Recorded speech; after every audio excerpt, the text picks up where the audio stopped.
Dans cet épisode, Ryan se confie sur les grandes épreuves de sa vie, son AVC à 21 ans et sa passion pour la magie. Salut Ryan, comment vas-tu ? Ça va, merci et toi ? Ça va.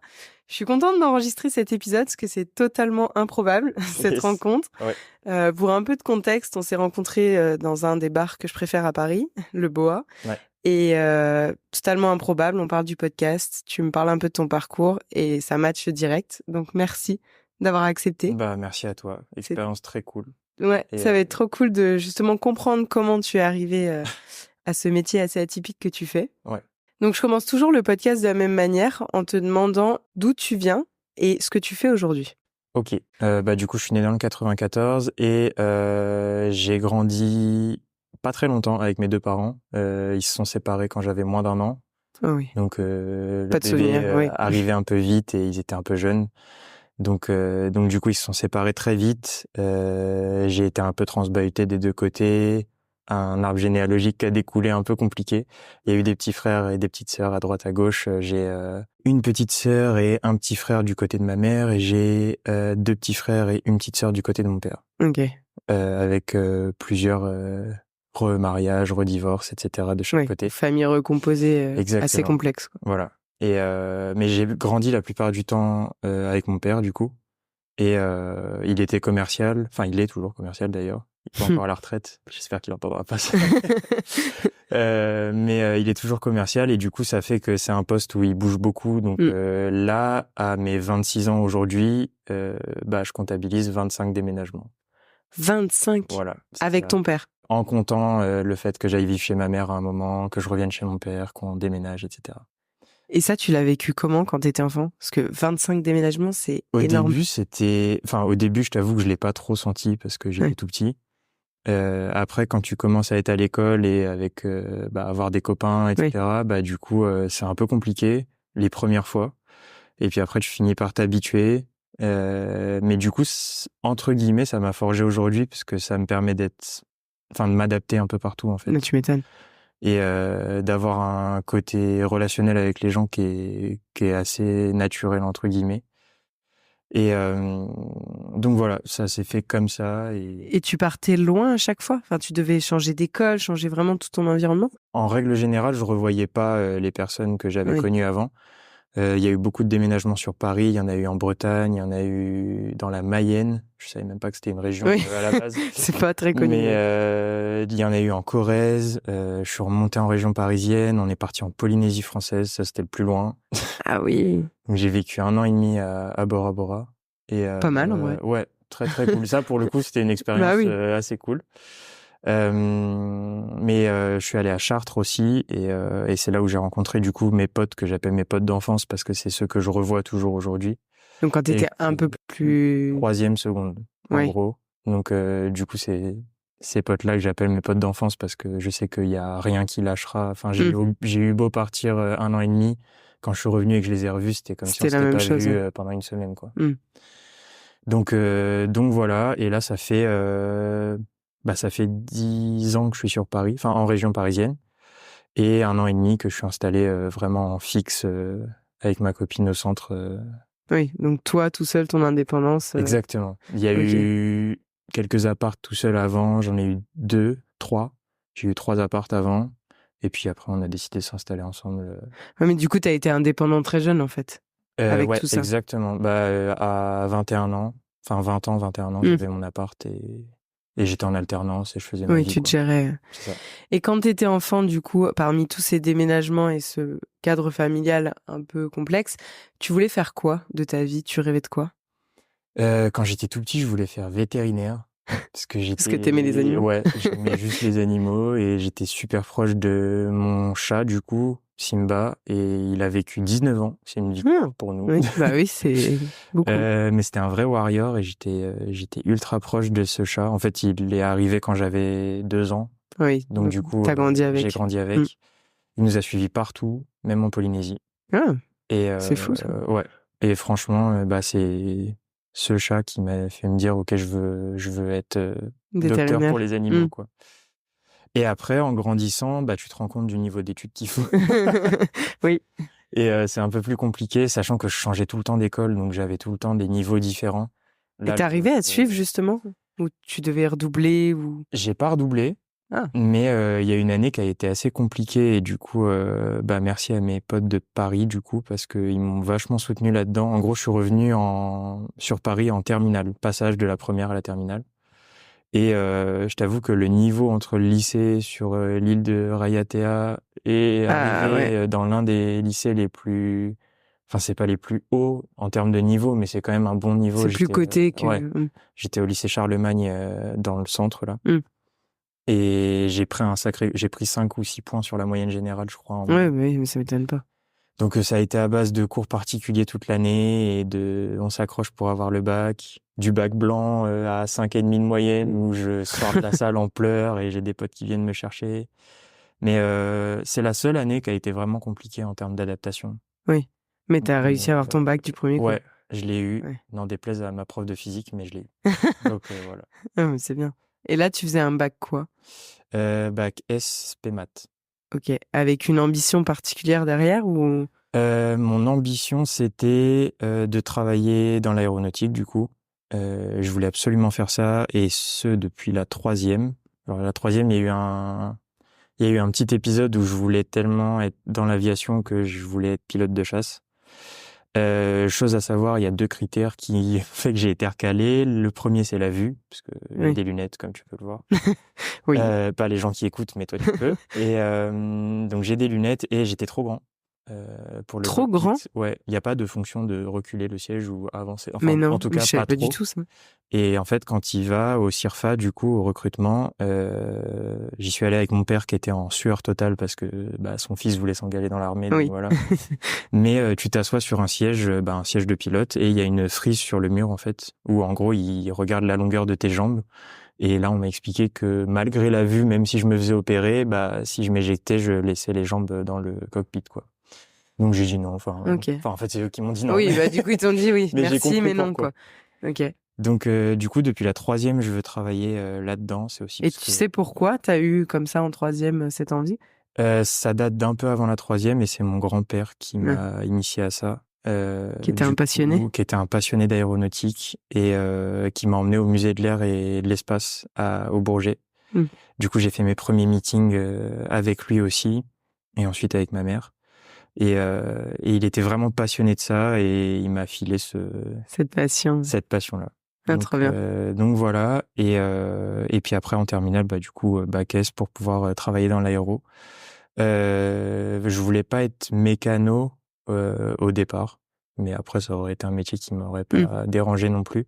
Mais j'avais vraiment cette envie d'être ingénieur en aéronautique, et du coup c'est pour ça que j'ai fait S. Mais c'est aussi peut-être ce qui t'a entre guillemets aidé à plus facilement avoir ton bac, parce que quand t'as un objectif derrière, c'est plus simple de se motiver. Ouais, c'est ce qui m'a aidé à avoir mon bac, et entre-temps j'étais un peu aussi en hésitation avec mon père qui a toujours été présent pour moi, mais qui me poussait vachement à faire des métiers typiquement, je sais pas si tu vois un peu cette truc-là, mais c'est un peu les métiers amis, avocat, médecin, ingénieur. Oui. Et du coup, ingénieur, il était OK, mais il m'a dit, en vrai, si tu peux te mettre niveau médecin, ce serait cool, parce que, en gros, c'est un fanat de foot, et il voulait à tout prix que je sois kiné du sport pour avoir un pied dans le foot. Et j'aime pas le foot. Voilà, comme ça, c'est dit. Tu devais être trop déçu. J'ai été trop gavé au foot en étant petit, donc j'aime pas du tout ça.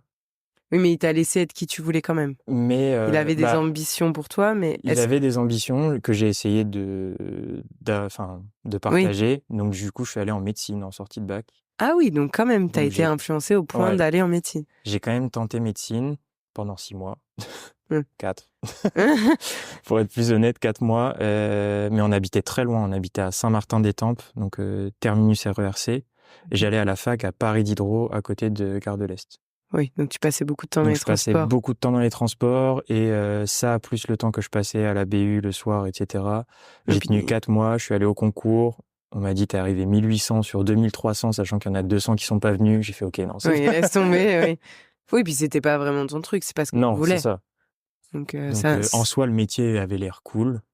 J'ai des potes kinés aujourd'hui, ils sont totalement épanouis, et c'est trop cool comme métier, j'adore. Mais c'était pas pour toi, quoi.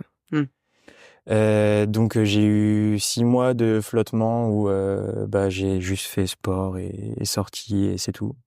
Et après mon père m'a ressonné les cloches quand même. Il m'a dit bon, tu vas faire quelque chose de ta vie.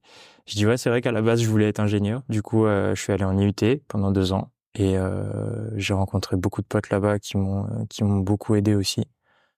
Et à la suite de l'IUT, 3 ans d'école d'ingé en alternance. Donc quand du coup j'ai eu mes premiers apparts, etc. Et puis voilà, aujourd'hui du coup je suis ingénieur, pas dans l'aéro. J'ai fait des années dans l'aéro, mais aujourd'hui je suis dans un monde totalement différent. Et pourquoi du coup t'es plus dans ce monde-là? Parce que en tant qu'ingénieur, c'était très éloigné, on va dire, là où je pouvais aller. Et je me suis rendu compte qu'on a beau avoir des avions qui sont au top de la technologie qu'il y a dedans est pas forcément au top du top. Ah Enfin, bon? c'est pas forcément les derniers trucs qu'on peut voir aujourd'hui, quoi. Donc c'est pas ce que t'imaginais en Pas fait du du tout. métier. Non, pas du tout. Ok. Mais ça a été un peu une désillusion, Bah mais j'imagine. c'est des technologies qui sont très vieillissantes. J'ai travaillé sur des avions militaires et en fait, ils sont là depuis un moment. Et du coup, en termes de maintenance, c'est des technologies qui datent d'il y a 20, 25 ans. Et tu sais quoi du coup? C'était quoi ton rôle même? Parce que bon, ingénieur, tout le monde connaît le titre, mais ça veut tout et rien dire. C'est vrai, c'est vrai. En fait, je travaillais sur des composants électroniques et je devais faire en sorte que les signaux électriques passent plus rapidement avec des programmes. Et ça a marché, mais ça m'a saoulé. Oui. Ouais. Et t'es rentré parce que là quand tu me l'expliques, c'est très simple, mais tu es rentré facilement dans ce secteur d'activité? Je suis pas rentré facilement dans le sens où j'étais très attiré par le militaire du coup depuis le début et j'ai une double nationalité. Du coup, je suis français et algérien du côté de mon père. D'accord. Et faut savoir que la double nationalité bloque énormément pour rentrer dans le milieu. Parce qu'il y a une classification de défense que j'ai réussi à avoir malgré tout, mais il y a des types d'entreprises, typiquement des entreprises dans l'armement, qui te laisseront jamais rentrer parce qu'ils ont eu trop de problèmes avant. Avec la double nationalité. Avec des binationaux qui ont fait trop de bêtises, quoi. Et peu importe les nationalités ou c'est un peu catégorisé? Non, c'est ciblé quand même. Je sais qu'il y a une entreprise chez qui j'ai essayé de postuler qui était très bloquée sur toutes les personnes qui étaient de nationalité chinoise. Parce qu'ils ont eu des problèmes il y a quelques années avec un couple de binationaux qui est parti avec des plans d'avion, etc. Ah, qui était venu un peu pour espionner. Exactement. Donc du coup, ça découle de tout ça et du coup, ça fait que les candidatures sont un peu fermées à ce niveau-là. Après, il y a des boîtes qui sont très ouvertes à ça, mais encore une fois, c'est des technologies qui m'intéressent pas au final. Donc. Et rentrer vraiment, parce que justement, dans un des épisodes que vous écouterez, j'ai interviewé un ingénieur militaire et je me dis, est-ce que tu as voulu rentrer vraiment dans l'armée pure? Parce que lui, c'est ce qu'il a fait. Ouais. Et c'est très particulier et quand il en parle, justement, je connaissais pas du tout. C'est un monde très très fermé où tu t'engages pour plusieurs années, c'est très particulier. Mais je me dis, est-ce que tu as voulu faire ça si tu étais attiré par ce monde? Ça m'a traversé l'esprit, mais très honnêtement, j'aime pas trop la hiérarchie. Ouais, laisse tomber du coup. Et du coup, l'armée, c'était pas possible au final parce que, il y a la hiérarchie, il y a le côté vie de famille. J'arrivais pas dans l'idée à combiner les deux, même si je sais qu'il y a des gens qui le font très bien et j'ai un immense respect pour les militaires, mais c'est pas un mode de vie pour moi. Oui, donc ça t'a attiré, mais t'as vite compris que ça c'était pas compatible avec la vie que tu souhaitais, quoi. C'est ça. Je suis toujours autant passionné, je fais toujours autant de meetings aériens, mais j'y vais vraiment souvent, que ce soit le Bourget, la Ferté-Alais ou autre, mais ça s'arrête là, quoi. Ok, ça reste une passion. Ça reste une passion. Je suis en train de voir pour passer mon brevet de pilote privé, du coup. En gros, ça te permet de piloter des petits avions de 4 places. Ce qui est déjà super cool. Et c'est déjà très cool. Tu peux louer des avions pour aller d'un aérodrome à l'autre. Tu peux faire tes petits trajets comme ça et ça me va très très bien. Oui, de garder cette passion et un métier à côté, quoi. C'est ça.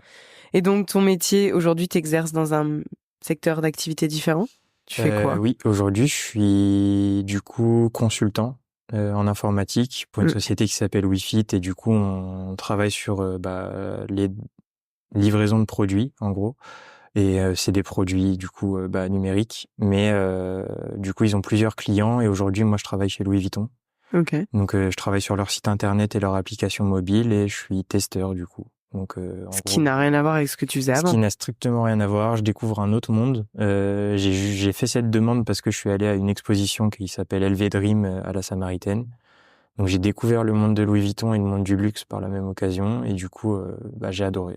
Mais c'est rigolo parce que ça n'a vraiment rien à voir avec ce que tu faisais avant. Pas du tout. Même les deux mondes ne vont pas du tout ensemble, justement. Non, pas du tout. Mais c'est un monde qui me plaît. C'est quoi qui t'a attiré?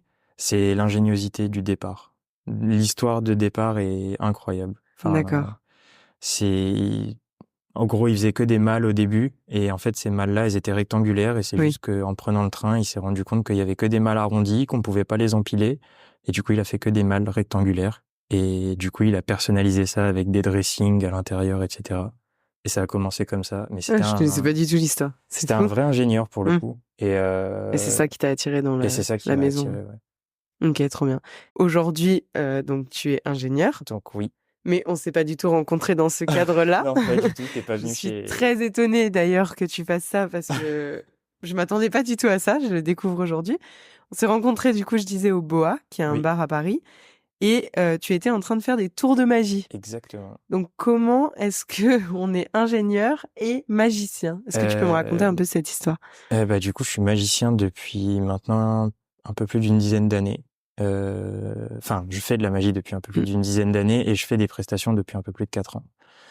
Comment c'est arrivé dans ta vie, la magie? C'est arrivé justement en terminale, du coup, quand je suis arrivé à Paris. Et donc, du coup, je revenais de Polynésie et c'était un peu compliqué. Mon père était en Polynésie encore. Il m'avait envoyé en vacances chez ma mère à Paris et il m'avait pas vraiment dit que c'était pas prévu que je revienne. En gros, ta mère n'était pas... Ça se passait très mal avec sa femme de l'époque là-bas. Avec des trucs qui se passent mal quoi dans un couple. Et du coup, pour m'épargner tout ça, il a juste décidé de me laisser à ma mère à ce moment-là. Donc, je venais d'arriver sur Paris et je savais que mon père était en Polynésie, mais qu'il n'avait pas les moyens de rentrer et que ça se passait très mal là-bas. Ah oui, donc tu savais pas quand est-ce que tu allais le revoir. C'est ça. Et donc du coup j'étais en panique totale les premiers mois et je suis allé à une soirée avec mes potes de terminale qui venaient que je venais de rencontrer au final et un des amis enfin de connaissances était dans cette soirée-là. Thierry, si tu passes par là, si tu nous entends, fais un coucou. Mais du coup, c'est ce monsieur-là qui faisait des tours aux gens. Il faisait ça en loisir. C'est un peu un touche-à-tout. Il change de passion et de profession tous les 2 ans. Trop bien. Mais là, il était sur la magie à ce moment-là. Et en fait, je suis arrivé à la soirée avec toutes ces idées en tête et enfin, je repensais à mon père, etc. Et j'étais pas vraiment ultra joyeux au début de la soirée. Et pendant 20 minutes, il m'a fait de la magie et pendant 20 minutes, j'ai pensé à rien d'autre que ce qu'il était en train de faire. Donc les tours se sont terminés. J'ai phasé un petit peu, je suis allé boire un verre et je me suis dit en fait c'est trop bien, je veux partager ça, je veux faire ça. Je veux faire de la magie. Et avant, t'avais jamais pensé à faire de la magie. C'est vraiment J'ai eu cette rencontre. J'ai eu les petites boîtes à Noël comme la plupart des enfants, mais c'est vraiment le fait de vivre le truc en mode ça m'épargne plein de problèmes sur le moment. Et ce qui est vrai. Voilà. Du coup, j'ai eu envie de partager ça. Donc, je lui ai demandé des conseils. Il m'a dirigé vers des chaînes YouTube, etc. Parce qu'aujourd'hui, c'est malheureusement très accessible.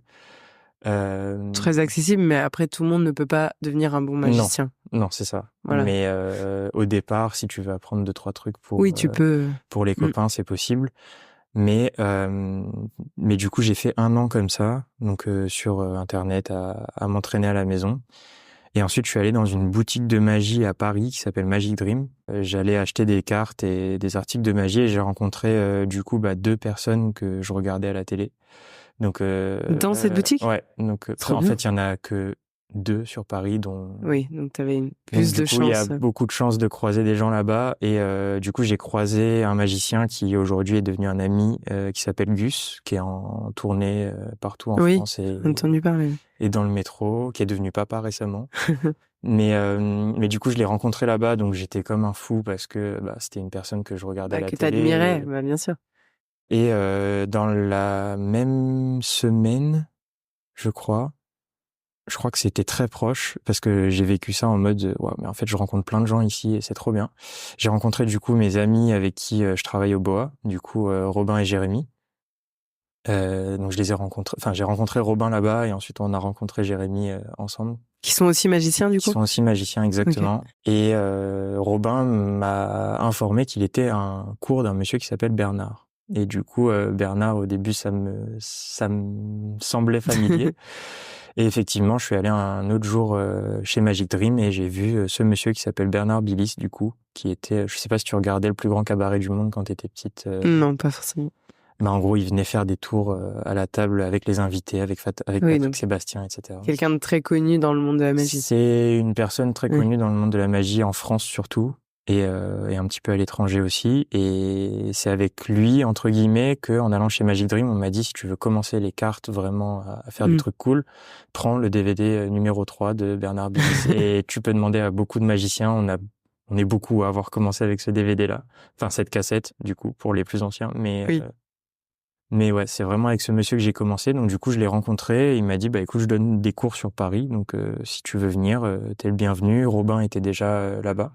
Par contre, c'est assez fou que dès le début, tu rencontres des personnalités aussi importantes dans le monde de la magie. Ouais, enfin, moi, je me dis, bon, il y a des fois, tu te dis, c'est que tu dois vraiment faire ça. Oui. Parce que il y en a plein qui rêvent de faire de la magie, mais qui rencontrent les bonnes personnes, il y en a très peu, je pense. Oui, je pense aussi, ouais. Mais pour le coup, je me suis vraiment senti chanceux, ouais, sur les débuts. Bah, t'étais au bon endroit au bon moment. C'est ça. Et c'est un peu dans tout, hein, mais dans tout ce qui est média ou métier d'artiste ou quoi que ce soit, c'est souvent ça. Ah mais c'est bien sûr, il suffit d'une rencontre pour tout changer. Donc voilà, j'ai rencontré Bernard et je suis parti avec lui en cours pendant 2 ans. Donc j'ai fait 2 ans de cours avec lui, avec à chaque fin d'année, il organisait un concours du coup de magie. Et du coup, ça se passe toujours au musée de la carte à jouer à Issy-les-Moulineaux. Donc il réaménage une salle complète. Et on passe devant un jury, donc c'était un peu le stress. Je passais devant des personnes, encore une fois, que je regardais à la télé. Il y avait Antonio, il y avait Mao, il y avait Bernard qui était devant moi, qui me regardait faire de la magie. Mais tu t'entraînais beaucoup avant de faire ce concours? Parce que je me dis, c'est difficile quand même. Oui, non, je m'entraînais beaucoup. Je demandais beaucoup de conseils à Bernard qui m'a beaucoup aidé.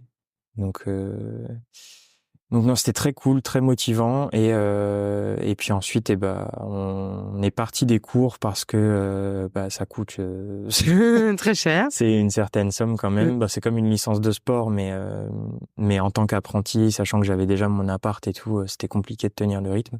Et c'est toi qui, justement, te finançais tout seul? Ouais, exactement. Donc, tu travaillais en plus à côté pour pouvoir... j'avais mon alternance. T'avais ton alternance. J'avais mon alternance et à ce moment-là, j'étais plus du tout en contact avec mes 2 parents. Ah, plus du tout? J'avais coupé les ponts pour d'autres histoires. Ok. Donc, t'étais vraiment livré à toi-même. Ouais, exactement. Il fallait que tu subviennes à tes besoins seul. C'est ça. Oui. Donc, Mais donc, c'est très jeune aussi pour faire tout ça. Oui. Ça montre une force de caractère quand même. C'est de l'adaptation, encore une fois. Mais c'était, enfin, ça s'est très bien fait, hein. J'ai très bien vécu ces années-là. Et donc ensuite, il y a eu, le fameux Covid. Enfin non, avant, j'ai commencé quand même à faire quelques prestations avec un ami que j'ai rencontré aussi, Brandon, du coup. Qui est toujours magicien aussi, mais qui est aussi développeur informatique. On est beaucoup dans l'informatique à faire de la magie. Oui, c'est rigolo, parce que c'est pas du tout la même chose. Hein. Non, pour le coup, non, mais du coup, j'ai commencé à travailler avec lui dans des bars au Sullivan à Pigalle et au Hoxton à Grand Boulevard. Donc, il me faisait un petit peu connaître tout ça et l'ambiance de ce que c'est qu'une presta, qu'est-ce que c'est arriver sur un endroit et on me dit écoute, t'as 2 heures pour faire tant de tables. Ouais. Mais alors moi parce que du coup quand tu es venu, t'as fait tes tours et là quand tu me parles de tes débuts, j'ai une question qui me vient tout de suite, et je me dis mais comment on fait quand c'est les tout débuts pour capter l'attention des gens, pour ne pas être timide, pour ne pas avoir peur. Enfin, ça demande quand même beaucoup de compétences, j'imagine, au tout début. Je t'avoue qu'au début, c'est compliqué, surtout que, en fait, tu stresses, quoi. C'est ça. T'arrives devant les gens, tout le monde te regarde d'un coup, t'as l'impression de déranger parce que tu coupes une discussion. Oui, en plus. Enfin, pour les soirées qui se passent bien, en Oui. tout cas. Souvent, quand j'arrive à une table et que c'est silencieux, j'évite Oui. de rester trop longtemps. Ouais, non, c'est gênant. Mais ouais, t'interromps tout le monde et tout. Tu commences tes tours de cartes, t'as tout le monde qui est très proche de tes mains parce que forcément, l'envie première du spectateur, c'est de voir le magicien se foirer. Oui, c'est ce qu'on a tous essayé de faire quand t'es venu, hein. Comprendre comment tu faisais. Mais du coup, avec le temps, j'ai fini par jouer avec ça. C'est devenu mon gimmick oui, c'est vrai. Et je m'en amuse pas mal. Mais au début, ouais, c'est horrible. Au début, tu transpires, t'as les mains qui tremblent, tu fais tes mouvements, ils sont pas propres du tout, tu fais n'importe quoi. Mais t'arrivais à gérer. Est-ce que t'avais des petites astuces pour gérer ce stress? Parce que je pense qu'il y a beaucoup de gens qui s'empêchent de faire des choses dans la vie à cause de ce stress. La seule astuce que j'aurais à donner, c'est en fait de le faire. Être avec ses potes et le faire en fait. Ok, c'est comme ça que ça t'a aidé. Pour moi, vraiment la notion d'amis, mais je pense que tu le verras au long du podcast. Mais je suis très accroché à cette notion de les amis, c'est la famille qu'on choisit. C'est vrai. Et ils sont ultra importants pour moi. Et au final, typiquement, Brandon m'a beaucoup aidé à me dire, ok, là, tu te poses devant moi, tu me fais tes tours. Et ça, tu vas les refaire une dizaine de fois jusqu'à ce que ça marche. Il venait avec moi aux tables, il me disait, écoute, là, sur tel moment, t'as pas été très bon, t'aurais dû détourner l'attention à tel moment. Il m'a vraiment beaucoup, beaucoup aiguillé, que ce soit lui, que ce soit aussi Robin, par la suite, et Jérémy. Enfin, on est tous un petit cercle, mais on s'entraide un peu tous, et c'est ce qui fait un petit peu que t'arrives à t'en sortir au final. En fait, t'as su très, très bien t'entourer. Ouais. C'est ce qui fait. C'est ça. Et pour le coup, on est tous très soudés, donc. Et c'est marrant parce que c'est pas des personnes qui sont dans le même groupe de base, mais du coup, comme je connais telle personne dans tel groupe et telle personne. Ça fait un nouveau groupe. Là, récemment, au BOA, par exemple, on a fait collaborer Brandon et Jérémy qui avaient jamais collaboré ensemble, donc ils avaient jamais bossé ensemble en magie. Et ça s'est trop bien passé, et c'était trop bien. Ah, c'est génial. Du coup, j'allais venir sur le Covid, mais non, il y a eu un événement entre les deux, du coup, et du coup, c'est ce qui a un peu tout chamboulé. Okay. Mais du coup, je suis parti. Ça a chamboulé en bien et en mal, dans le sens où je suis parti en vacances au Québec pendant 2 semaines, qui se sont transformées en 3 semaines, qu'aurait pas dû. Mais ces vacances-là, elles ont été déterminantes pour moi dans le sens où j'ai découvert le pays qui me tenait le plus à cœur, entre guillemets, parce que je suis tombé amoureux du Québec. Montréal et la ville de Québec, c'est vraiment incroyable. Enfin, les gens là-bas, tout, la mentalité. Le fait que tu sois dans une grande ville, tu fais 5 km en voiture, t'es dans un parc national avec des chutes d'eau, incroyable. Et les Montréalais, les Québécois en général, vraiment cœur sur vous. Et t'étais attiré déjà par le pays à la base, ou... Ouais, j'étais curieux de savoir comment est-ce que ça se passait là-bas parce que j'en entendais que du bien. S'il y a des Québécois qui passent, sachez que en France, il n'y a pas une once de de négativité par rapport à votre pays. Non, c'est vrai. Moi, j'ai vécu là-bas aussi, et pendant 4 mois pour un stage. Okay. Et j'ai adoré la mentalité, j'ai adoré la ville. Pour moi, le seul point noir, c'est la météo. Parce qu'il faut quand même accepter de passer des hivers très très longs et très froids. Ça, j'avoue que j'ai pas fait l'hiver encore. C'est très dur. Franchement, moi, sur 4 mois, il a plu tous les jours, il faisait froid, c'était dur. Mais par contre, sur la mentalité, ils sont en avance sur tout. Ils ont une gentillesse que tu retrouves assez rarement chez nous, je trouve. Ouais, on est d'accord. Et c'est limite choquant, en fait. On est arrivé, on trouvait pas notre chemin, et il y avait une personne qui était en train d'attendre son bus. Et il est venu nous demander de lui-même si on était perdu et si on avait besoin de quelque chose. Il a pris genre 10 minutes à nous expliquer un truc. Et je dis, mais il y a votre bus qui vient de passer. Oui, c'est pas grave, il repasse dans 10 minutes, quoi. Ouais. C'est pas du tout la même mentalité. Franchement, à Paris, si tu me trouves une personne qui mais fait jamais ça, de la vie. Bien sûr que non. Un des premiers trucs qui m'a marqué quand on est arrivé, on était en stage là-bas et on allait pour prendre le bus et tout le monde faisait la queue. Alors, tous bien alignés. Au début, on s'est dit, mais attends, mais qu'est-ce qui se passe? Il y a une énorme queue. En fait, on s'est dit, mais juste, ils sont hyper respectueux. C'est premier arrivé, puis premier servi. C'est ça. Nous, chez nous, tout le monde pousse pour rentrer et on s'en fiche, en fait, de ça. Donc, ça m'a marqué. Je me suis dit, mais ils ont un respect envers chacun qui est juste admirable. Ouais, vraiment. Ça m'a marqué aussi. Ouais. Et donc, le Canada. Exactement. Mais les meilleures 2 semaines de ma vie, mais qui se sont conclues, du coup, avec un accident. Et donc, du coup, j'ai fait un AVC là-bas. que j'avais 2018, j'avais 20 ans. 20 ans. Ouais. Et comment c'est arrivé? Enfin, plein de questions qui me viennent. Déjà, de base, je suis très migraineux. Pour le D'accord. coup, c'est pas avant-coureur, ça veut pas dire que Oui. si vous avez des migraines, ça veut pas dire que vous allez faire un AVC. Oui. Mais j'avais quand même des prédispositions entre guillemets, mais qui n'étaient pas encore détectées. D'accord. Et en gros, avant-dernier jour, on était du coup à l'hôtel. J'étais dans la salle de bain et j'ai eu une douleur à la tempe droite, mais vraiment comme si on t'appuyait avec un pic sur la tempe. J'ai perdu. En fait, j'ai eu un voile noir qui est tombé, mais que sur la partie gauche de ma vision. Donc, ce qu'il faut savoir, c'est que quand ton corps est touché à gauche, c'est ta partie droite du cerveau qui prend, parce que du coup, tout est croisé. Oui. Je perds la vision, je sens que ça part de ma tête et ça descend jusqu'aux pieds, mais la moitié gauche du corps commence à plus répondre. Donc, j'arrive plus à m'appuyer sur ma jambe, je comprends pas ce qui se passe, donc je sors en panique, dire à ma mère qu'il y a un truc qui va pas. Et ça se passe très vite? Ah, ça va en 30 secondes, c'était... Ah oui. En 30 secondes, il y a perte de vue, hémisphère gauche, tout qui s'engourdit comme quand tu dors un peu trop longtemps sur ton bras et que tu te réveilles. Cette sensation-là, mais dans tout le corps gauche. Sans prévenir. Tu n'aurais pas pu... prévenir, j'aurais rien pu prévoir. Ah, c'est fou. Et quand je lui dis que ça va pas, je lui dis d'une certaine manière, ça c'est elle qui me l'a dit parce que j'ai un blackout total après, mais j'étais encore conscient.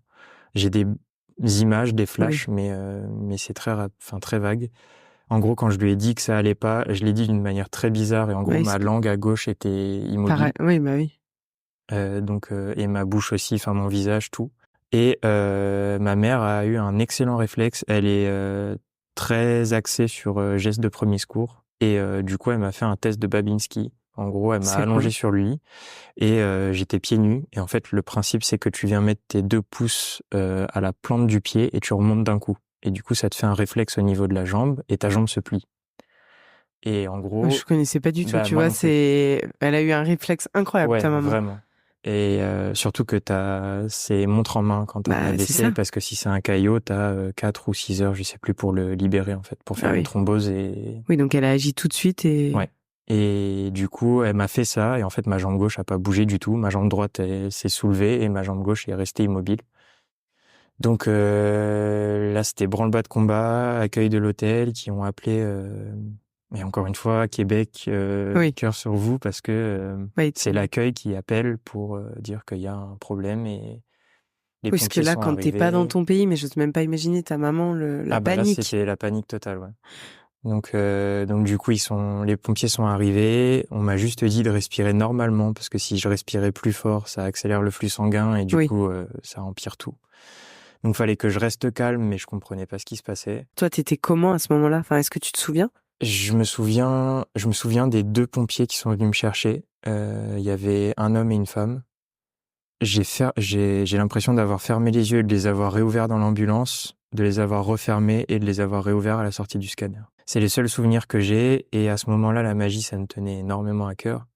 Et du coup, la première question que j'ai posée au monsieur quand je suis sorti au médecin quand je suis sorti du scanner, c'est est-ce que je vais pouvoir utiliser ma main gauche? Parce que je suis droitier, mais tu tiens tes en cartes. magie, tu tiens tes cartes de la main que tu n'utilises pas. Et donc, du coup, je tiens mon jeu en main gauche et je lui dis, est-ce que je peux continuer? Il me dit, là, c'est trop tôt pour te dire, mais pour l'instant, non. Parce que t'étais en fait paralysé de tout le côté gauche, du coup. C'était pas paralysé, mais en fait, j'avais plus aucune sensation. Le toucher, pour moi, ça n'existait plus. Il y avait pas de... Tu pouvais bouger, mais tu sentais rien. C'est ça. Et même en termes de température, c'était très particulier. Typiquement, j'étais dans un lit d'hôpital et il y a des barres en métal sur les côtés. Oui. Parfois, mon bras devait rester peut-être 2 minutes sur la barre avant que je sente que la barre était froide. Ah oui, t'avais perdu toute sensation, quoi. Vraiment, c'était très bizarre. Vraiment très, très bizarre. Et du coup, pendant 1 semaine, je suis resté à l'hôpital, d'où le fait que ça n'a pas duré 2 semaines, mais 3 semaines. Donc, je suis resté 1 semaine à l'hôpital Enfant Jésus. Je connaissais pas du tout, mais une équipe au top, encore une fois. Je le répéterai pas assez, mais vraiment les Québécois, j'ai eu une équipe qui était incroyable, une infirmière qui s'appelle Alison, qui était au top. Et c'était batterie de test pendant 1 semaine. Et mentalement, t'étais comment à ce moment-là? Mentalement, j'étais pas bien du tout parce que 20 ans, un AVC. Ouais. Enfin, quand on met un terme sur ce que t'as eu et qu'on te dit c'est un AVC, Je dis punaise, j'ai que 20 piges, quoi. Et j'étais pas le plus jeune du service. C'est là que c'est choquant. C'est que... Parce que je savais même pas qu'aussi jeune on pouvait en avoir. Si, et beaucoup plus jeune même. Il y a eu 2 chambres derrière moi, il y avait un bébé de 1 an et demi, 18 mois, qui, en fait, ses parents l'ont entendu pleurer et quand ils sont arrivés dans la chambre, parce que du coup, on a croisé les parents en salle commune, quoi. Et en fait, ils pleuraient, mais que d'un côté. Et du coup, ils ont réagi tout de suite. Oui, aussi, ils ont tout de suite compris, mais 1 an et demi, il fait un AVC. Oui, donc en fait, ça arrive à tout âge, quoi. Faut ça peut arriver n'importe quand et ça peut toucher n'importe qui. Il y avait une femme aussi qui avait 28, 29 ans et qui était ultra sportive, crossfiteuse et tout. Et en fait, elle a fait un faux mouvement et il y a eu une artère, une veine, ou je sais plus trop comment elle m'a expliqué ça. Mais en gros, son flux sanguin s'est coupé à un endroit. Et du coup, elle a eu un défaut de sang dans le cerveau. Ça a fait une bulle d'air et du coup... c'est assez rageant de se dire que t'as beau avoir un mode de vie sain, ça peut t'arriver, ouais. Mais à ce moment-là, toi, tu le prends... Enfin, tu te dis quoi? Parce que t'as 20 ans, tu sens plus ton côté gauche, tu fais confiance, tu te dis ça va tout revenir. Non, clairement, la première nuit, je dors pas. Parce que j'ai mon jeu dans la main, mais ça bouge pas. En fait, j'arrive à rien faire... C'est très précis ce qu'on fait avec nos mains et du coup je ressens rien, j'ai aucune sensation, je sens pas quand je pousse une carte, quand Oui, donc tu peux plus faire ce que tu faisais en fait à ce moment-là. Et du coup ça me stressait et j'ai passé la nuit du coup avec cette infirmière qui est restée à mon chevet et qui m'a expliqué que je pouvais m'en remettre, qu'il y avait pas de... Elle m'a expliqué tous les délais, elle m'a dit normalement au bout de 5 ans ce sera ton délai maximum de... 5 ans. Comment dire? Pour avoir... de rétablissement en gros. Donc au bout de 5 ans je saurais quel est mon état définitif en gros. Mais avant ça, impossible de déterminer si je vais vraiment récupérer ou pas. Ouais, donc là, déjà dur à entendre. Ouais, dur à entendre, mais pour le coup, elle a été ultra claire et je préfère entendre ça plutôt qu'on me dise tu vas t'en remettre et au final... Au moins, tu sais, quoi. C'est ce par quoi tu vas passer. C'est ça.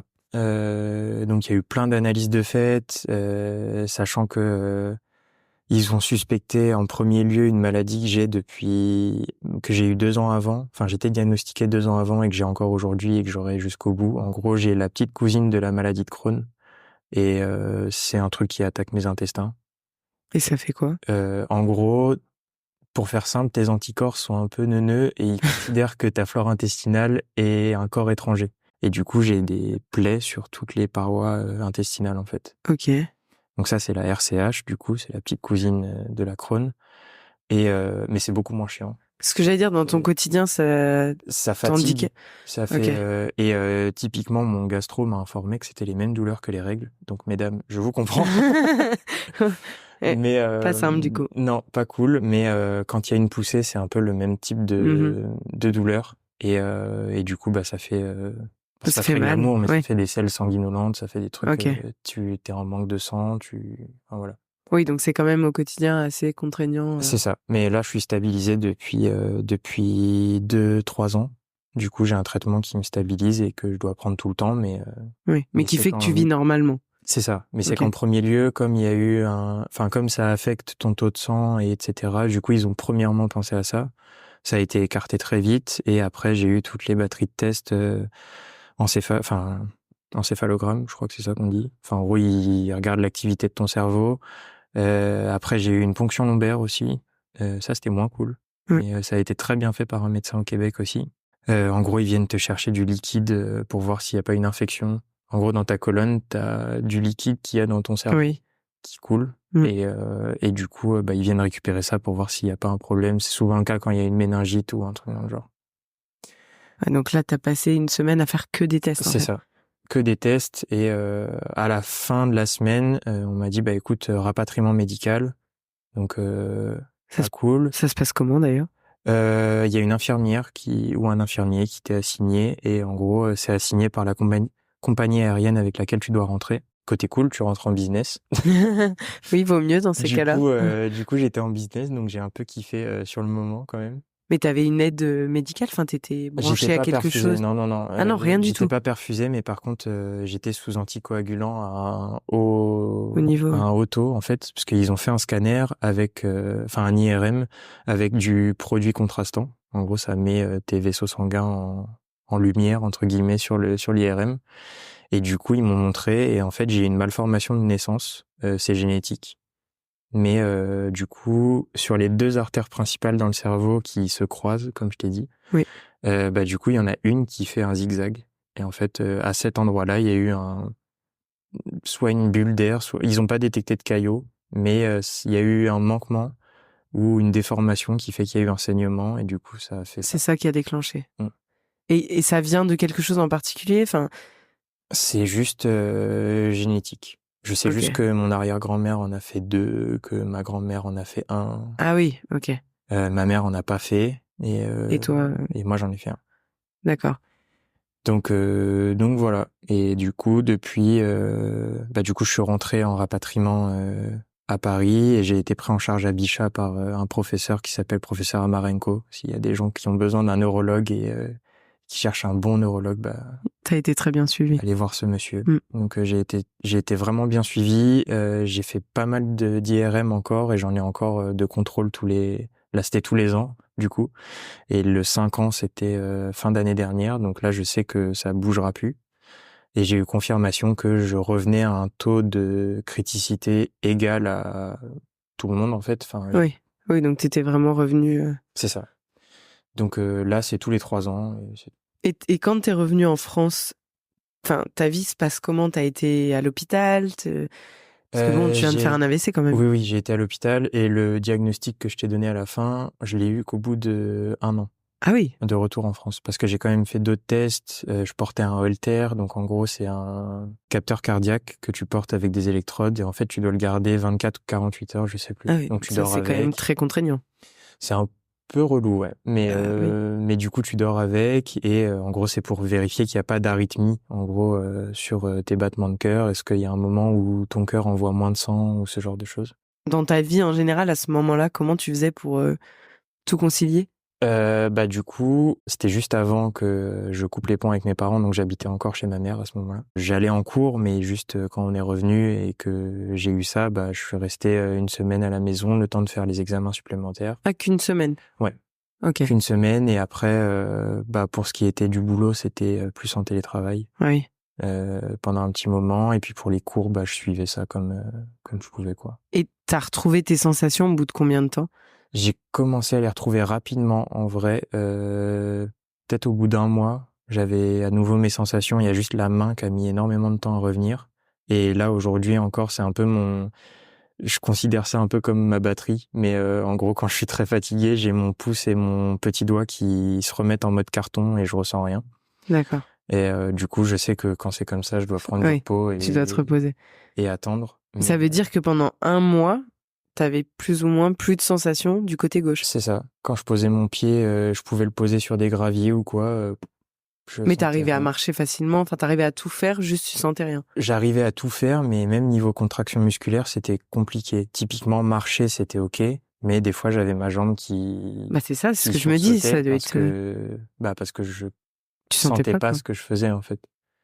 Mais c'est revenu vite. Oui. C'est revenu vite, et ça a été un peu encourageant aussi. Bah oui. Parce que du coup, premier point avec le neurologue, il m'a clairement confirmé, et ça c'est une part très importante pour le coup pour moi, c'est qu'il m'a confirmé que, et c'était en accord avec ce que m'avait dit l'équipe au Québec, mais en clair, si j'avais pas fait autant de sport avant, et si j'étais pas sportif, le résultat aurait pu être terrible. Enfin, j'aurais pu rester plus ou moins paralysé, hémiplégique pendant toute ma vie, quoi. Ouais. Donc d'où l'importance de faire du sport. D'où l'importance, et d'où le fait que aujourd'hui ça prend une part importante dans ma vie, et ma copine le sait. Si il y a un soir où je rentre tard, c'est que je vais au sport, et que je refuse de laisser autre chose à ce moment-là.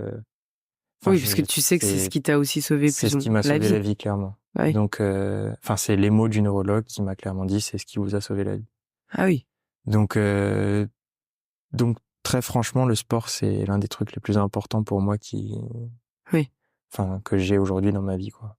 Et donc là, t'es toujours suivi, mais Je suis toujours suivi, mais c'est beaucoup plus espacé. C'est tous les 3 ans. Je dois refaire un IRM, vérifier que tout va bien avec le produit de contraste, etc. Et retourner voir mon neurologue pour qu'il me dise, OK, tout va bien. Parce que c'est plus probable, du coup, que tu en refasses ou pas forcément? J'ai très peu de risques d'en refaire un. Donc ça, c'est super encourageant. Ouais. Sachant qu'en plus, j'avoue qu'avant, c'était un peu ma période où je venais de faire mes études. Enfin, je venais de faire ma première année de DUT. Et du coup, je commençais vraiment les soirées étudiantes. J'ai beaucoup bu, non, je vais pas dire ça. Ouais, c'était un bon étudiant, quoi. Voilà, je participais activement à la vie associative de l'école. Je faisais beaucoup de sport, mais à côté de ça, je faisais beaucoup de soirées. Je commençais à fumer en soirée et j'ai un petit peu touché à 2-3 joints qui seraient passés par là, quoi. Et du coup, essayé, chose que mes parents ne savaient pas du tout. Donc le moment un peu drôle entre guillemets, ça a été le moment où le neurologue m'a dit bon, par contre la fumette on arrête, et que mon père a fait ah non mais de toute façon il touche pas à ça, et qu'il y a eu un silence énorme dans la salle. C'était gênant. Exactement. On s'est un peu regardé et mon père a fait d'accord. Okay. Oui, bah de toute façon t'as été ado, quoi, t'as essayé. Exactement. Mais du coup ça, c'est vraiment, il faut que tu le fasses le moins possible. Parce que ça peut aider à... Du coup, ça m'a vacciné, je t'avoue. Ouais. Je bois plus d'alcool. Je prends une bière de temps en temps avec des collègues parce que, bon, pour l'ambiance, et voilà, c'est tout. Mais en soi, j'ai pas été ivre depuis ça. Et j'ai retouché à aucune cigarette. Déjà, je fumais pas, et la fumette encore moins. Encore moins. Et je m'énerve énormément quand il y a quelqu'un qui fume un truc à côté de moi. Donc oui, en fait, ça a été vraiment ouais, ça a été décisif. un stop. C'est mieux que la Nicorette, ça marche mieux. Ça marche mieux. Mais pour le coup, non. Là, du coup, ça fait que j'ai un rythme de vie qui est très sain, du coup. Je mange bien, je bois plus trop. Enfin, je bois plus. Oui, tu bois quasiment pas. Je bois un verre toutes les 2 semaines ou tous les mois, quoi. Donc non, franchement, ça m'a fait du bien quelque part. Et du coup, c'est un peu une bonne chose et une mauvaise chose en même. Mais est-ce que mentalement, ça a pas aussi été un énorme déclic sur plein de choses? Parce que je me dis, et pour l'avoir connu de près quand même, quand tu as un événement comme ça qui se passe dans ta vie, ça remet beaucoup de choses en question. Et tu te dis, en fait, tout peut s'arrêter très vite. Ah oui. Est-ce que ça t'a fait changer d'autres choses de ton quotidien, de tes envies? Est-ce que tu as eu des prises de conscience? Ouais, ça m'a fait prendre pas mal conscience sur déjà ce que je voulais faire de ma vie. C'est ça. Du coup, je sais que le métier que je fais aujourd'hui me plaît, mais lequel, du coup? Le métier d'ingé, du coup. Donc, t'aimes vraiment ce que tu fais, quoi. J'aime bien ce que je fais. Maintenant, j'avoue que forcément, si je pouvais vivre de la magie, je le ferais. C'est ce que je voulais te demander, c'est pour ça. C'est sûr et certain. Mais maintenant, c'est aussi lié à autre chose que j'ai eu quand j'étais petit. On a beaucoup galéré avec mon père en termes d'argent. Et du coup, ça a créé quelque chose chez moi qui fait que j'aime bien me sentir en sécurité. Oui, c'est normal. Et donc, du coup, cette vie d'intermittent, pour moi, elle est pas envisageable dans le sens où je peux pas me lancer dans quelque chose où je vais me dire, OK, ce mois-ci, je gagne 2 000 € et le mois prochain, aucune idée. Oui. Oui, en fait, t'as besoin de stabilité financière. J'ai besoin de stabilité. Et du coup, cet équilibre aujourd'hui de vie d'ingénieur la journée et vie de magicien la nuit, ça me va totalement pour le moment. Après, forcément, si on me dit, écoute, demain tu fais la France a un incroyable talent, t'as un budget pour monter un spectacle de fou au Casino de Paris ou quoi, oui, forcément, je vais revoir à 2 fois ce truc d'intermittence. Oui, si on t'assurait que tu pourrais en vivre, tu le ferais. C'est ça, exactement. Mais après, je sais que c'est un cercle vicieux aussi, parce que la plupart des gens avec qui j'ai pu en discuter, on m'a toujours répété la même chose. C'est si tu te lances pas à 100%, ça marchera jamais à 100%. Exactement. Une évidence, c'est comme tout. C'est un cercle vicieux, mais pour l'instant, je me contente de cet équilibre-là. Oui, et t'es heureux dans cette vie-là. C'est ça. Pour l'instant, j'ai juste besoin de ça, d'une stabilité et de me poser aussi, chose qui a été un sujet à la maison aussi avec madame, mais elle a vécu un petit peu les mêmes choses, Mais on a deux visions différentes. Du coup, elle est partie sur le fait que du coup, faut profiter et faut faire le maximum de trucs dans la vie. Et moi, je suis plus dans le côté où faut se poser. Faut se poser, il faut prendre en compte que les finances, etc., c'est important, enfin voilà. Oui, t'as envie de faire un peu le contraire de ce que t'as vécu enfant. Exactement. C'est-à-dire moins bouger, être plus stable, avoir plus d'argent. C'est ça. Plus serein. Ok. C'est exactement ça. Et comment tu envisages du coup, aujourd'hui tout va bien. Oui. Comment tu envisages un peu ta vie dans les prochaines années? J'aimerais bien, du coup, continuer à faire ce que je fais actuellement, continuer à élargir mon réseau en magie. Ça, c'est important aussi parce que du coup, ça me permet de faire des soirées qui sont juste ouf et je participe à des trucs qui sont incroyables, que ce soit en termes de caritatif, même quand je vais animer. Je travaille avec une société qui s'appelle Brillantine et on fait énormément d'animations pour les jeunes. Et on a fait un Noël dans un foyer pour des enfants qui n'avaient pas leurs parents. Et ça, je trouve ça incroyable. La personne avec qui je travaille là-bas est au top là-dessus. Donc ça me permet de véhiculer un petit peu de joie et ça me va complètement. Donc pour l'instant, je me sens bien sur cet équilibre-là. Après, j'avoue que oui, il y a des trucs. Enfin, si je te montre ma coque de téléphone, j'ai Montréal écrit au dos. C'est pour ça que je te demande. T'as pas envie de partir vivre là-bas? Si, j'ai clairement... Si t'as adoré... Si, un jour je le ferai. Parce que même avec ton métier, c'est faisable pour le coup. Oui, c'est faisable. Ils recrutent assez facilement, quoi. Ils recrutent, et puis la boîte que je viens d'intégrer aussi parle de potentiellement ouvrir une entité là-bas dans 2-3 ans. Donc je suis doucement en train de me positionner sur j'aime beaucoup le Québec. Oui, ça te plairait de déménager. Ouais, exactement. Après, j'ai tout un tas de choses à faire encore d'ici là et j'ai énormément d'attaches ici. J'ai beaucoup d'amis ici à qui je tiens énormément. Je sais que ça bougera pas si je vais à l'étranger et que je reviens. C'est forcément différent. Mais c'est différent de pas les voir aussi souvent, etc. Donc dans l'idée, ce serait de déménager, à un moment là-bas. Enfin, en tout cas, d'avoir une expérience de vie à l'étranger. J'aurais encore plein de questions à te poser, mais je vais plus ou moins arriver au bout du podcast. Je voulais te demander si tu avais des conseils à donner à quelqu'un qui aimerait faire de la magie ou à quelqu'un qui a vécu ce que tu as vécu avec l'AVC. Quels sont un peu les conseils que tu donnerais Alors, pour la magie, du coup, en vrai, faut y aller au culot. Hein. Mais faut clairement y aller au culot, aller dans les endroits qui regroupent le plus de magiciens possible. Il y a beaucoup d'événements qui sont organisés, notamment, chez Magic Dream, ils organisent tout un tas de conventions et de conférences. Et du coup, c'est l'occasion de rencontrer du monde. C'est un cercle qui est très petit, mais qui est assez ouvert. En réalité, c'est assez ouvert. On communique facilement. Ça va très vite. On peut être en train d'acheter un jeu de cartes et 1 heure après, on peut être dans un bar avec 8 autres magiciens en train de se montrer des tours et d'échanger. Il y a beaucoup d'entraide dans ce milieu? Il y en a beaucoup. C'est un milieu artistique, donc comme tous les milieux, il y a beaucoup de... Il y a aussi, faut faire la part des choses. Oui. Il y a aussi beaucoup de coups en douce, mais faut juste discerner et savoir se faire des vraies relations qui, au final, débouchent sur des relations qui sont amicales et qui sont très fusionnelles. Quoi. Et par rapport à l'AVC, parce que t'en parles très facilement et t'as l'air d'avoir plutôt bien vécu ce qui s'est passé à un âge très jeune. Qu'est-ce que tu dirais à quelqu'un qui potentiellement est dans cette situation? Je l'ai bien vécu parce que je me considère chanceux. Ça aurait vraiment pu être pire et j'aurais pu soit y passer, soit avoir des séquelles. Oui, parce qu'aujourd'hui ça se voit pas du tout. On peut pas savoir que tu as eu un AVC. Ça me fait plaisir. Ah non, mais vraiment. Mais non, c'est vrai. En fait, il y a que moi qui le ressens. Pour une personne qui aurait un AVC maintenant, le mieux c'est de s'entourer médicalement parlant. Le mieux, d'aller voir des bons médecins. Des bons médecins. Je sais que c'est bête à dire, mais non, mais ça change. Ça change tout en fait. Ça change vraiment tout. Et ça, d'avoir le soutien de ses proches au maximum, si c'est possible. Tes amis ont été très présents à ce moment-là? Ouais, très très présents. Je recevais des messages tout le temps, de la visite tout le temps.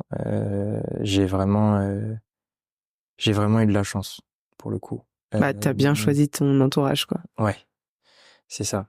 Et vraiment, faut vraiment bien s'entourer et surtout faire en sorte d'avoir un rythme de vie qui est le plus sain possible, quoi. C'est le meilleur moyen de s'en remettre. Et après, en fait, on s'habitue et c'est cool, en fait. Enfin, moi, là, je me vois pas avoir un autre rythme de vie que celui que j'ai aujourd'hui. Celui que t'as aujourd'hui. Et je me vois pas arrêter le sport. Enfin, c'est impossible pour moi. Et du coup, ça m'a ouvert sur beaucoup de trucs aussi, comme le voyage. Du coup, j'ai envie de voyager au maximum.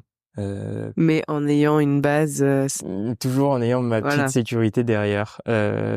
Pour le coup, c'est vrai que j'ai besoin de ce truc où je me dis, si je pars m'installer 6 mois et que ça marche pas, j'ai besoin d'avoir de côté pour revenir et c'est ça. être serein. Je serais jamais dans l'optique, de par le passé, avec ce qu'il y a eu avec mes parents et tout, je serais jamais dans l'optique de me dire, je retourne chez mes parents pendant 5-6 mois Et aujourd'hui, t'as une meilleure relation avec eux? J'ai une meilleure relation parce que à 25 ans seulement, j'ai eu les explications réelles du divorce et de plein de choses.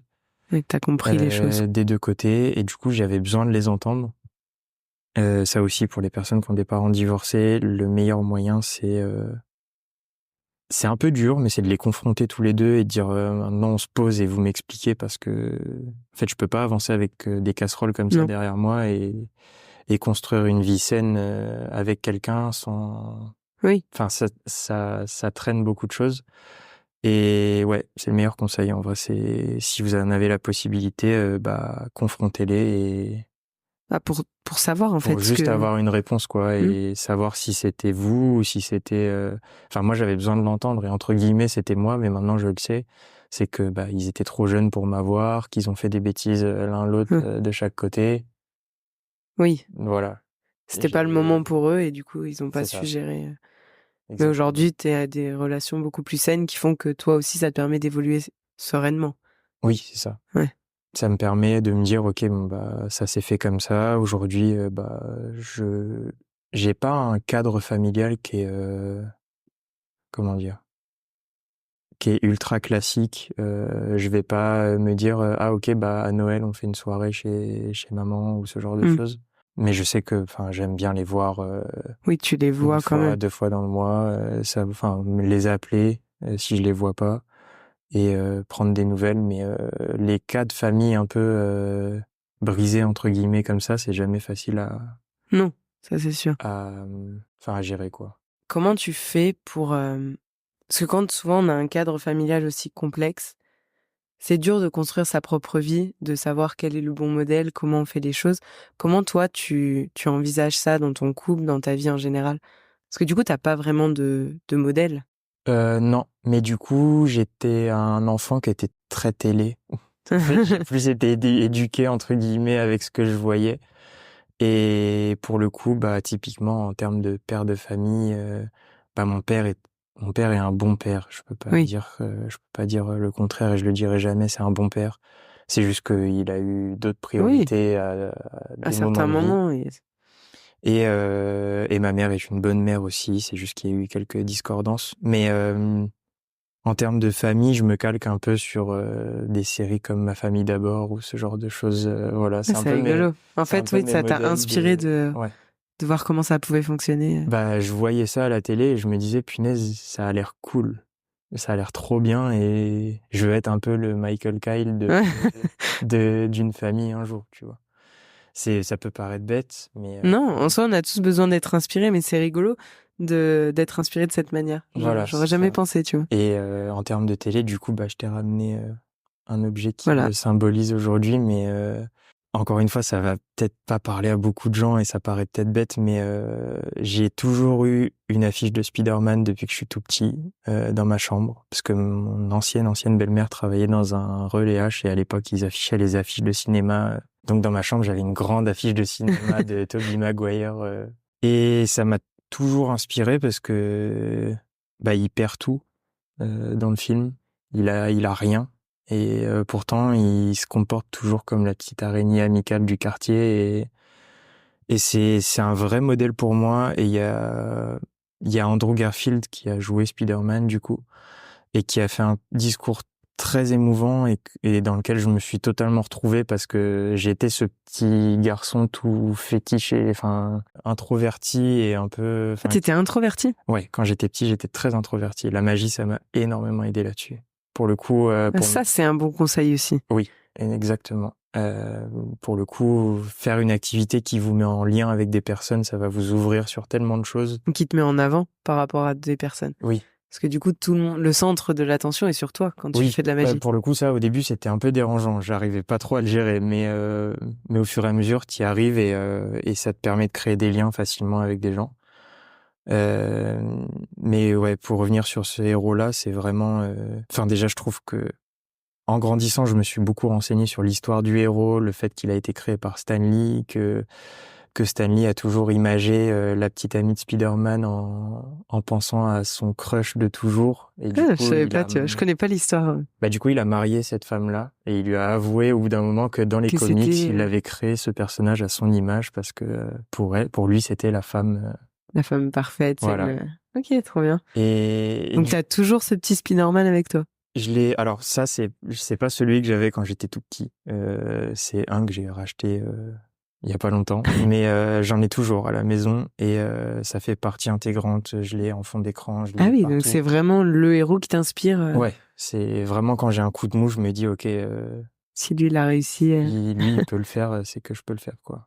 Et ça me redonne vraiment espoir et pour le coup. C'est ce qui m'a toujours motivé depuis que je suis tout petit, quoi. Même à me mettre au sport, même à faire, à faire un peu tout ce que je fais, c'est lui. C'est ton moteur, ouais. C'est ça. Un modèle. Ouais, exactement. Donc voilà, je sais que ça peut paraître enfantin, mais en vrai, non. On a tous besoin d'un modèle pour avancer. Ouais, moi c'était lui. Ouais, mais tu vois, il y a pas de. Donc voilà. Oh, c'est génial. Écoute, merci beaucoup d'avoir partagé ton histoire. C'est impressionnant. Tu as un parcours assez incroyable. Tu peux être fier de toi. Vraiment, c'est gentil. Il y a beaucoup qui, typiquement, je sais que j'ai essayé de faire des séances chez le psy, mais ça n'a pas marché à chaque fois parce que la phrase qu'on me disait à la fin, quand j'avais fini de dénoncer tout ce qui m'était arrivé quand j'étais petit, notamment au niveau des violences, etc.